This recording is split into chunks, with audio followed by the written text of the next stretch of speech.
નમસ્કાર, India news ગુજરાતમાં હું આપની સાથે નિલેશ રાઠોડ. સમાચારની શરૂઆત કરીએ અમદાવાદથી. તો પીએમ મોદીએ આજે એટલે કે 12 જાન્યુઆરીએ જર્મન ચાન્સેલર સાથે ગાંધી આશ્રમની મુલાકાત લીધી હતી. ગાંધી આશ્રમ ખાતે પ્રધાનમંત્રી નરેન્દ્ર મોદીએ જર્મન ચાન્સેલરનું સ્વાગત કર્યું હતું. અહીં બંને નેતાઓએ ગાંધીજીની પ્રતિમાને પુષ્પાંજલિ અર્પણ કરી હૃદયકુંજની પણ મુલાકાત લીધી હતી. અહીંથી બંને નેતા પતંગ મહોત્સવમાં પહોંચ્યા હતા, જ્યાં મુખ્યમંત્રી ભૂપેન્દ્ર પટેલે તેમનું સ્વાગત કર્યું હતું.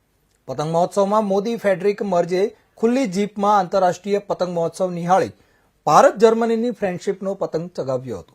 અહીં તેમણે રિવરફ્રન્ટ પણ જોયો હતો. ત્યારબાદ બંને નેતાની ગાંધીનગર મહાત્મા મંદિરમાં દ્વિપક્ષીય બેઠક યોજાઈ હતી.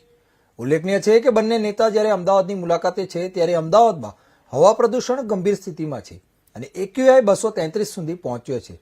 અત્રે ઉલ્લેખનીય છે કે German chancellor Frederick merge Bharat મુલાકાત માટે સીધા અમદાવાદ પહોંચ્યા હતા. ITC નર્મદા હોટલમાં ફેડરિક મર્જનું પરંપરાગત રીતે ભવ્ય સ્વાગત કરવામાં આવ્યું હતું.